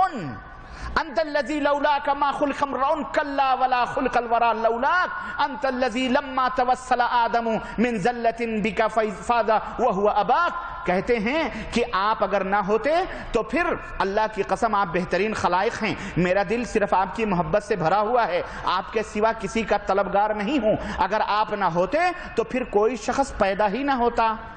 یہ دنیا ہی نہ بنائی جاتی, یہ مخلوقات ہی نہ پیدا کیے جاتے. یہ صرف آپ کی وجہ سے سب پیدا کیے ہیں. آپ وہ ہیں کہ جب آدم نے آپ کا وسیلہ اختیار کیا اور اپنی غلطی پر معافی مانگی تو وہ کامیاب ہوئے جو آپ کے جد بزرگوار ہیں. اور آپ تو وہ ہیں کہ آپ کے وسیلے سے ابراہیم خلیل اللہ نے دعا کی تو ان کی آگ سرد ہو گئی اور وہ آگ آپ کے نور کی برکت سے بجھ گئی. استغفر اللہ. یہ کتنا بڑا الزام ہے بتاؤ. حضرت جبریل اس امام التوحید کی خدمت میں آئیں اور کہیں کیا کوئی مدد ہے, بولو ہم آپ کی مدد کے لیے تیار ہیں. اور یہ اللہ کے حکم سے آئے تھے کہ میرا خلیل آگ میں منجنیق پہ بیٹھا ہوا ہے, آگ میں جانے والا ہے, امتحان پہ امتحان لیا جا رہا ہے. اس حالت میں بھی اپنا اللہ حضرت ابراہیم کو معاف نہیں کر رہا, امتحان لے رہا. ابراہیم جاؤ, جبریل جاؤ امتحان لو. جبریل نے کہا بولو مدد چاہتے ہو, ہم تمہیں یہاں سے ایسی جگہ اٹھا کے لے کے جاتے ہیں کہ آپ کی ہوا بھی نہیں لگے گی. لیکن اس وقت حضرت ابراہیم نے کیا کہا تھا, کیا کہا تھا؟ حسبنا اللہ و نعم الوکیل. تیرے مدد کی ضرورت نہیں, ہمارے لیے میرا محافظ میرا اللہ ہی ہے. اور یہ کہہ رہے ہیں کہ امام ابو حنیفہ یہ فرما رہے ہیں. اور میں دیکھو میرے اوپر الزام نہیں لگانا, میرے اوپر الزام نہیں لگانا. میں یہ نہیں مانتا کہ یہ امام ابو حنیفہ رحمۃ اللہ علیہ کے اشعار ہیں, لیکن اگر یہ امام ابو حنیفہ کے اشعار ہیں تو امام صاحب پرلے درجے کے بدعتی نعوذ باللہ اور مشرک تھے. اور یہ مشرک کسی کا امام. سنو, یہ ہماری بات نہیں ہے, یہ اس ابو الحقانی کی بات ہے جس نے اپنی اس کتاب میں مناقب امام ابو حنیفہ رحمۃ اللہ علیہ میں تحریر فرمایا. میں نہیں کہتا ہوں یہ امام اتنا بدعقیدہ نعوذ باللہ نہیں ہو سکتا. اس امام کے اوپر تہمت لگائی گئی ہے. اور کیا کہتے ہیں کہ وَبِكَ الْخَلِيلُ دَعَا فَعَادَتْ نَارُهُ بَرْدًا وَقَدْ خَمَدَتْ بِنُورِ سَنَاكَ وَدَعَاكَ أَيُّوبٌ لِذُرِّ مَسَّهُ فَأُزِيلَ عَنْهُ الدُّرُّ حِينَ دَعَاكَ وَبِكَ الْمَسِيحُ أَتَى بَشِيرًا مُخْبِرًا بِصِفَاتِ حُسْنِكَ مَادِحًا لِعُلَاكَ وَهُودٌ وَيُونُسُ مِن بُهَاكَ تَجَمَّلَ وَجَمَالُ يُوسُفَ مِن ضِيَاءِ سَنَاكَ. کہتے ہیں کہ یا اکرم الثقلین یا کنز الورا جدلی بجودک وردنی برضاک وانا طامع بالجود منک ولم یکن لابی حنیفہ فی الانام سواک. کہتے ہیں کہ اور امام صاحب فرماتے ہیں کہ آپ ہی کے وسیلے سے ابراہیم کی آگ سرد ہوئی, حضرت ایوب بھی آپ ہی کے وسیلے سے انہوں نے دعا مانگی تو ان کی بیماری دور ہوئی, حضرت موسیٰ بھی آپ کے وسیلے سے انہوں نے بھی حمایت طلب کی, حضرت ہود اور یونس نے بھی آپ ہی کے حسن سے زینت پائی, اور حضرت یوسف کا جمال بھی آپ ہی کے جمال باصفا کا عکس اور پرتو ہے. اے طٰہٰ لقب آپ کو تمام انبیاء پر برتری حاصل ہوئی. پاک ہے وہ جس نے ایک رات کو اپنے ملکوت کی سیر کرائی. اللہ کی قسم اے کملی والے, آپ کے اوصاف جمیلہ بیان کرنے سے بڑے بڑے شعراء عاجز ہیں. میرے سرکار, میرا حقیر دل آپ ہی کا شیدا ہے اور میرے اندر تو آپ ہی کی محبت بھری ہوئی ہے. اے تمام موجودات سے بزرگ و برتر, اے حاصل کائنات, مجھے اپنی بخشش و عطا سے نوازیے اور اپنی مسرت و خوشنودی دیجیے. استغفر اللہ. کہتے ہیں میں آپ کے جود و کرم کا دل سے طلبگار ہوں. اس جہان میں ابو حنیفہ کے لیے آپ کے سوا اور کون ہے؟ کیوں اللہ نہیں ہے؟ اللہ کہاں ہے؟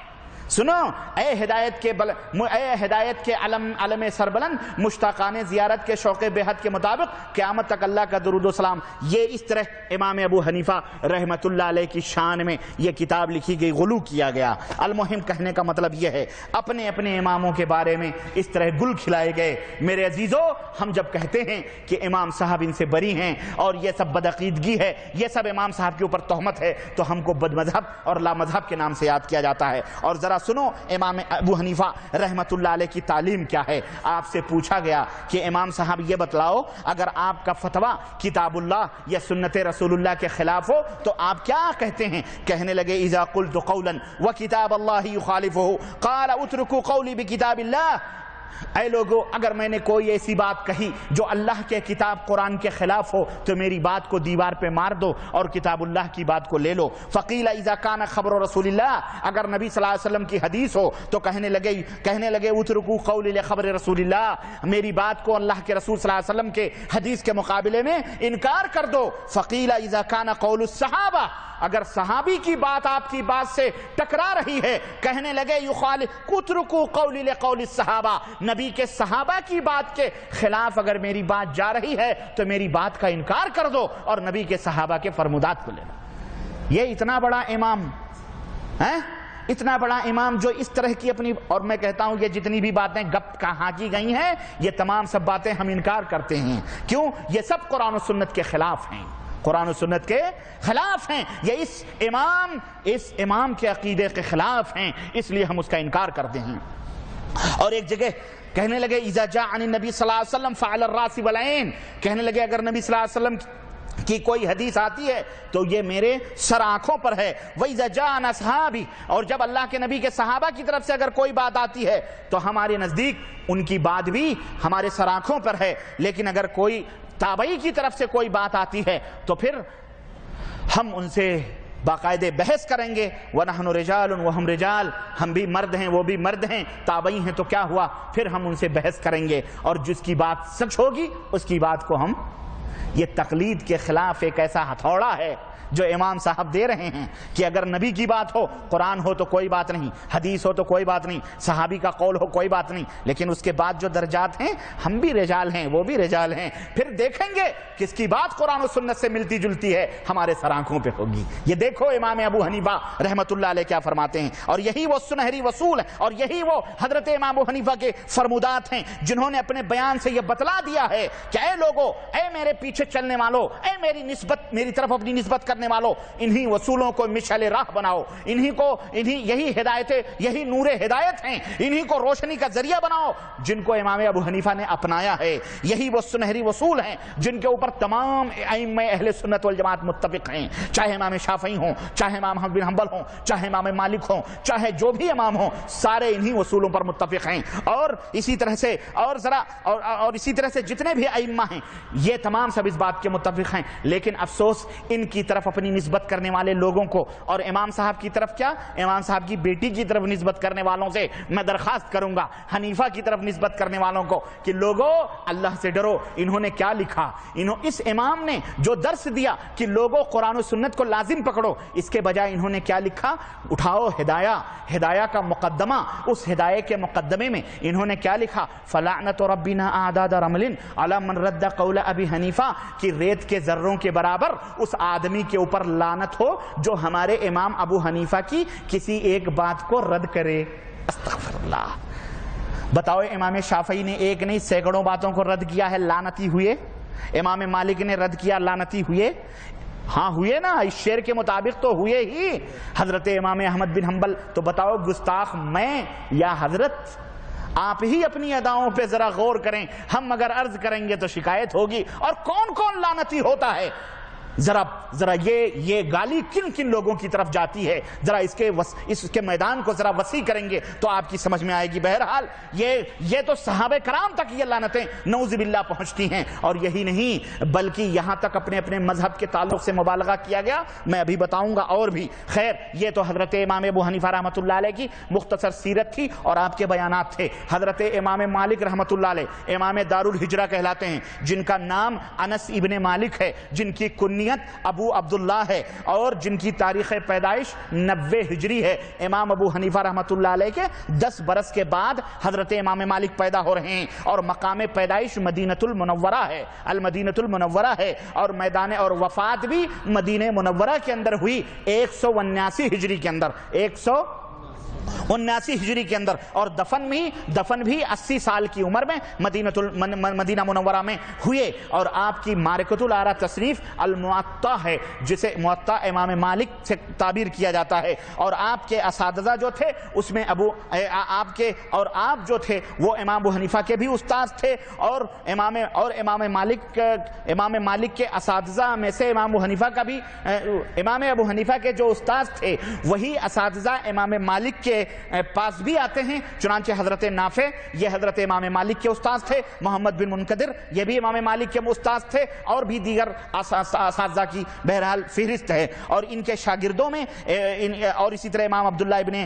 دینار، امام زہری، امام زبیر، امام حیا انصاری، ابو حازم ربیعۃ الرائے، ان سب سے یہ استاذ تھے جن سے حضرت امام مالک نے تفسیر اور حدیث کا علم حاصل کیا تھا۔ اور امام مالک نے ان کی سیرت میں آتا ہے 300 تابعین اور تقریباً 600 تبع تابعین ان کے استاد تھے جن کی حدیثوں سے امام مالک نے استفادہ کیا تھا۔ اور آپ کی فضیلت اور جلالت علمی کی شان اور آپ کا درس حدیث کا عجیب و غریب عالم تھا کہ مدینہ الرسول صلی اللہ علیہ وسلم میں جب آپ مسند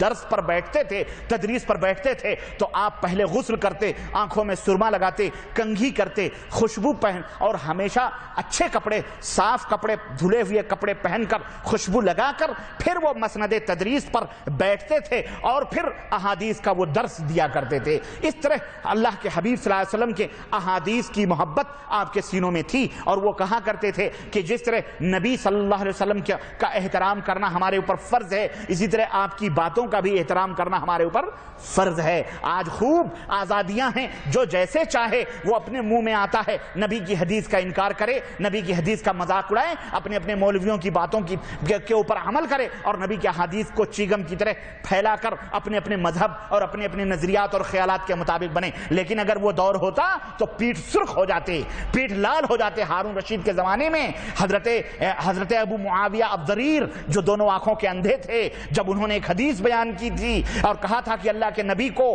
کدو بڑا پسند تھا، تو ایک نوجوان محدث نے مضحکہ اڑایا تھا اور کہا تھا کدو کون سی سبزی ہے جس کی سلسلے میں آپ فضیلت بیان کر رہے ہیں؟ یہ بھی کوئی سبزی ہے؟ اس سے بھی بہتر سبزیاں ہوتی ہیں۔ یہ گستاخی کی تھی۔ ہارون رشید تڑپ گئے۔ ہارون رشید نے کہا خونی چمڑا بچھایا جائے۔ خونی چمڑا بچھایا گیا، ریت لائی گئی اور کہا اس کی سزا یہ ہے کہ اس نے حدیث رسول کا مذاق اڑایا ہے، اس کو قتل کر دیا جائے، اس کے سوا کوئی چارہ نہیں۔ آج تم حدیثوں کے جو بھی مذاق اڑاؤ، مولوی بن کر کے، پگڑ لپیٹ کر کے، تقریروں، کچھ بھی مذاق اڑاؤ، یہ زبان بڑے قریب ہے، لیکن جب قیامت آئے گی اور اللہ کے سامنے کھڑے ہوگے تب سارا معاملہ تمہارے سامنے آئے گا۔ پیغمبر اسلام کی حدیثوں سے مذاق نہ اڑاؤ، اس کی تعویلات نہ کرو، بلکہ بن وعن جیسے اللہ کے حبیب کا فرمان ہے اسی طرح سے عمل کرو۔ یہی دین ہے، یہی اسلام ہے۔ کسی کی بھی بات آپ کی بات کے خلاف ہے، ہو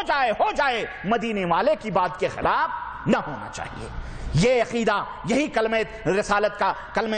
جو ہے نبی صلی اللہ علیہ وسلم کا کلمہ پڑھنے کا مطلب ہے۔ تو حضرت امام مالک رحمۃ اللہ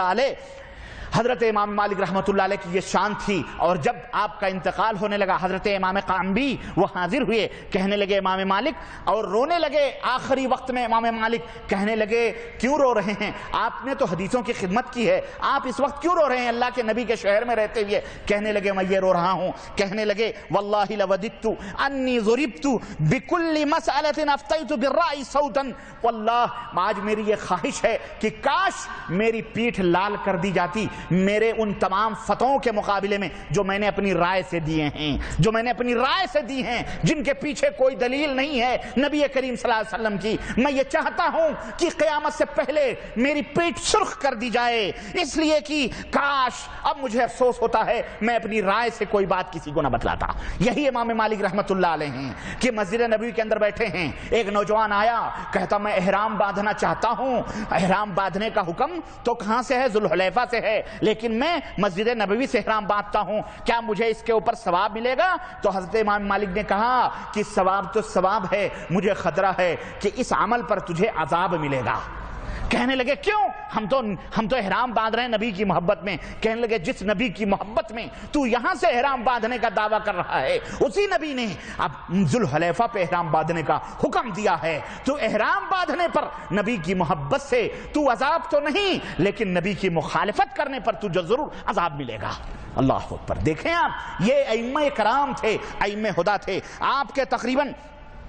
اور اس کے بعد 250 برس گزرے، امام صاحب کے نام پر مالکی فتنہ کھڑا ہوا اور مالکی مذہب قائم کر دیا گیا، اور وہ موطا امام مالک جو امام صاحب رحمۃ اللہ نے لکھی ہے اس کو پیچھے ڈال کر اپنی طرف سے نئے نئے مسائل گڑھے گئے، اور گڑھ کر کے امام مالک رحمۃ اللہ علیہ کی طرف منسوب کیا گیا، اور افریقہ کے یہ باشندے انہی امام مالک کو اپنا مذہب، وہ اپنا امام سمجھتے ہیں اور انہی کی طرف اپنی نسبت کرتے ہیں، وہ بھی بدعت و شرک کے اندر ڈوبے ہوئے ہیں، جبکہ امام مالک رحمۃ اللہ علیہ کتاب و سنت کے شہدائی تھے۔ امام مالک رحمۃ اللہ علیہ کا ایک قول میں نقل کروں، کہتے ہیں ما من احد الا ماخذ من کلامہ ومردود علیہ الا رسول اللہ صلی اللہ علیہ وسلم، دنیا کے اندر کوئی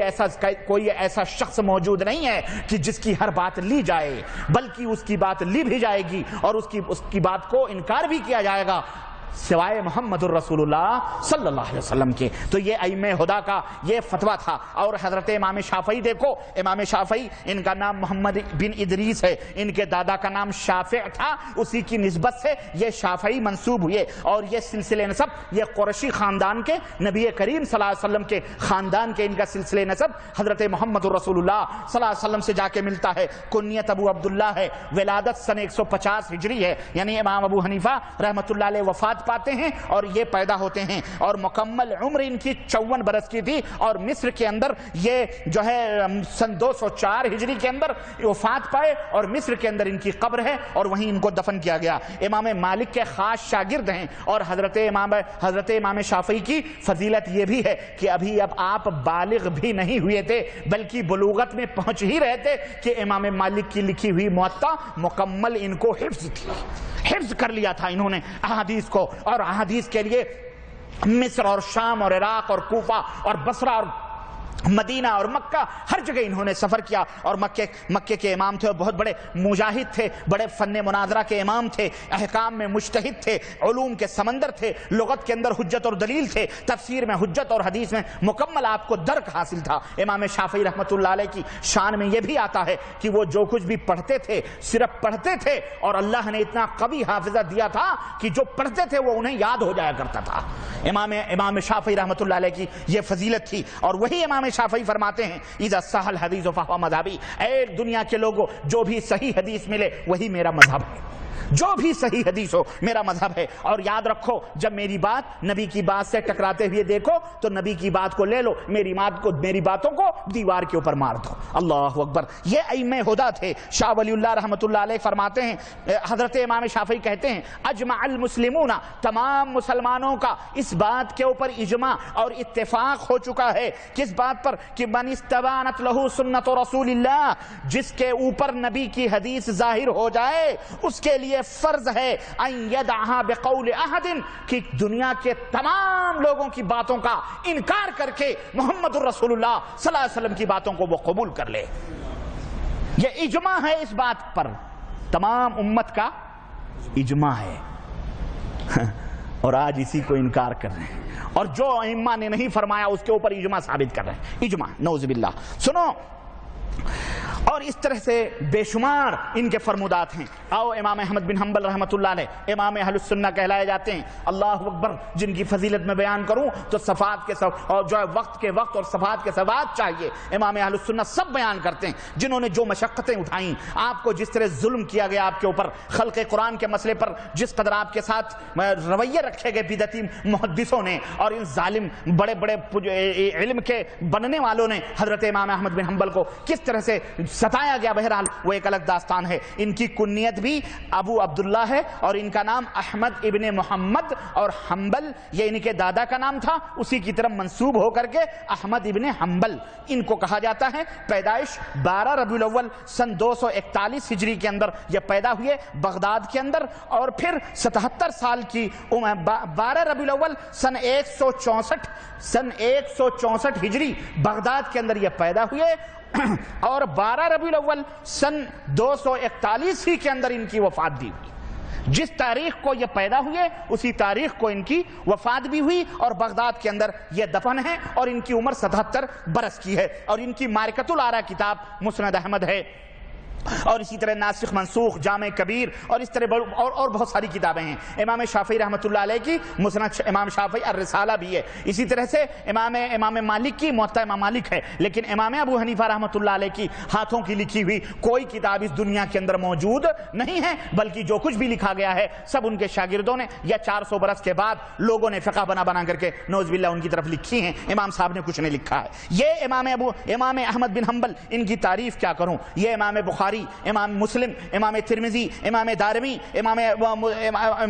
امام ابو داؤد، ان سب کے استاذ ہیں یہ امام احمد بن حنبل رحمۃ اللہ علیہ، ان کے یہ سب شاگرد ہیں امام بخاری وغیرہ، اور اسی طرح سے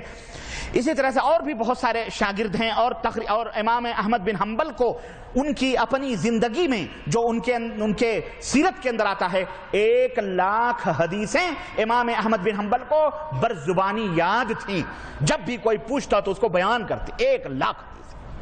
یہ محدثین کا مقام اور درجہ تھا۔ انہوں نے کیا کہا؟ امام احمد بن حنبل کیا فرما رہے ہیں؟ لا تقلدونی ولا تقلدن مالکا ولا الاوزاعی ولا النخعی، اے لوگوں نہ میری تقلید کرنا، نہ اوزاعی کی تقلید کرنا، نہ مالکی کی تقلید کرنا، نہ نخعی کی تقلید کرنا، ولا غیرہم، اور ان کے علاوہ کسی کی تقلید نہ کرنا، خذ الکلام من حیث اخذوا، وہیں سے تم بھی اس دین کو لو جہاں سے ان لوگوں نے حاصل کیا ہے، من الکتاب والسنہ، کتاب و سنت سے۔ یہ تھی سیرتیں انبیاء، یہ تھی سیرتیں ائمہ رحمہم اللہ کی، اور یہ تھے وہ سنہری باتیں ائمہ رحمہم اللہ کی۔ میرے عزیزو،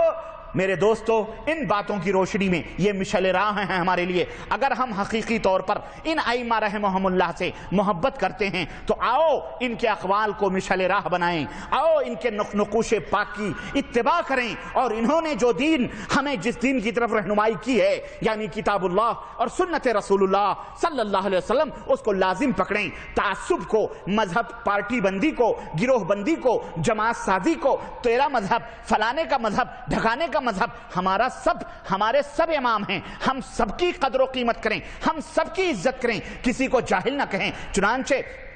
لوگوں نے اپنے اماموں کی شان میں اس طرح سے اپنے اماموں کی شان میں جب بڑھوتری کی تو دوسرے اماموں کے تعلق سے انہوں نے کیا کچھ نہیں کہا۔ یہ دیکھو مراحل فلاح فقہ حنفی کی معرکۃ الآراء کتاب، اس کے صفحہ نمبر 22 اور 23 کے اوپر یہ بات لکھی ہوئی ہے واضح طور پر کہ اگر کنویں کے اندر کوئی نجس جانور گر جائے، پھول کر کے پھٹ جائے اور اس سے آٹا گوندھ لیا گیا تو اب فتویٰ پوچھا گیا کہ اب یہ آٹے کو کیا کیا جائے، تو فتویٰ مراحل فلاح کے اندر فقہ حنفی کی معرکۃ الآراء کتاب وہ کہتے ہیں کہ اس آٹے کو کسی جانور کو کھلا دیا جائے یا کتے کو دے دیا جائے، اور اگر یہ دونوں نہ ملیں تو کسی شافعی کے ہاتھوں بیچ دیا جائے۔ استغفر اللہ، بتاؤ اس کتے کے درجے میں اس شافعی بیچارے کو تم نے رکھا؟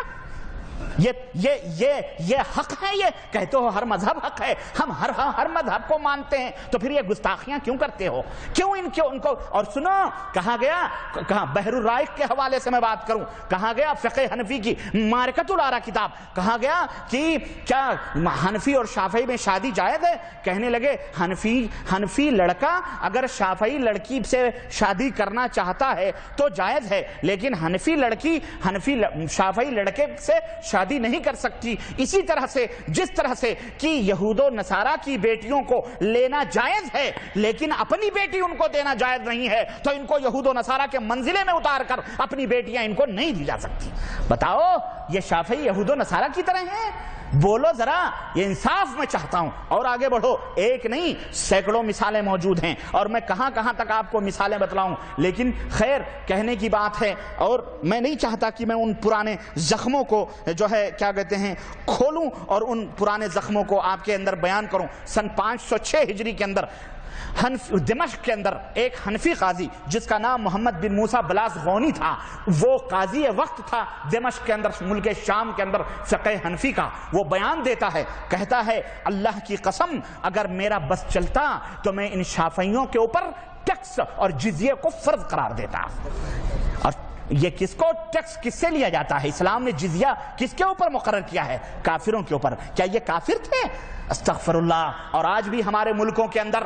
جاؤ ہمارے ملکوں کے اندر حنفی اور شافعی کے اندر اس قدر خلیج ہے کہ پتہ ہی نہیں چلتا ہے، نہ ان کی بیچاروں کی مسجدوں کا پتہ چلتا ہے، نہ کوئی شادی بیاہ کرتا ہے، بالکل غیر مسلم کی طرح ان کے ساتھ معاملات کیے جاتے ہیں۔ استغفر اللہ، میں نے بامبے کے اندر دیکھا، میں نے ساؤتھ انڈیا کے اندر یہ تمام سب چیزیں دیکھی، بالکل غیر مسلم کی طرح۔ لیکن اللہ اکبر، یہ کب تک یہ ظلم، یہ تفرقے کب تک رہیں گے؟ یہ امت کو کب تک حنفی شافعی مالکی حنبلی کے اندر تقسیم کیا جائے گا؟ کب تک بانٹا جائے گا؟ امت کے مسلمانوں اٹھو اور ان بتوں کو توڑ دو، اور توڑ کر کتاب اللہ اور سنت رسول اللہ صلی اللہ علیہ وسلم کے دائرے میں آ کر ایک ہاتھ میں رب کا قرآن اور ایک ہاتھ میں محمد الرسول اللہ صلی اللہ علیہ وسلم کا فرمان لو۔ یا ایھا الذین آمنوا اتقوا اللہ حق تقاتہ،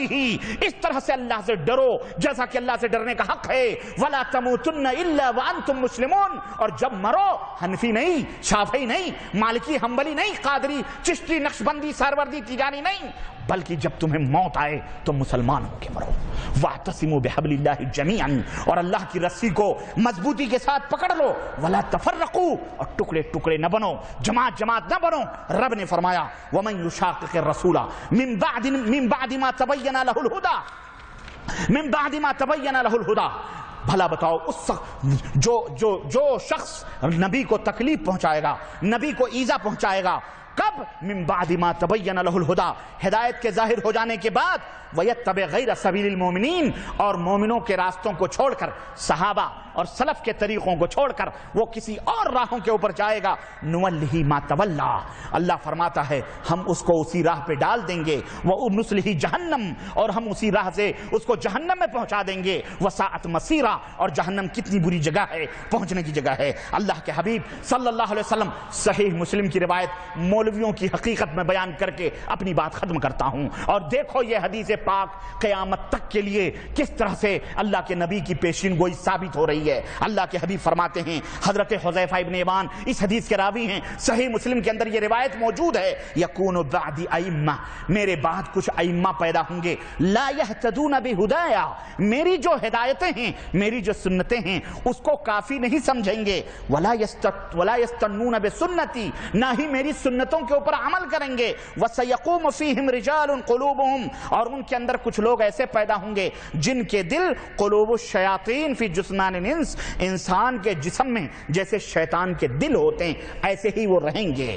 ایسے ہی وہ میری امت کے ائمہ کچھ ایسے پیدا ہوں گے، رہیں گے۔ اور ایک جگہ اللہ کے رسول صلی اللہ علیہ وسلم فرماتے ہیں کہ میری امت میں کچھ ایسے لوگ پیدا ہوں گے، اللہ کے حبیب فرماتے ہیں میری امت میں کچھ ایسے لوگ پیدا ہوں گے، جی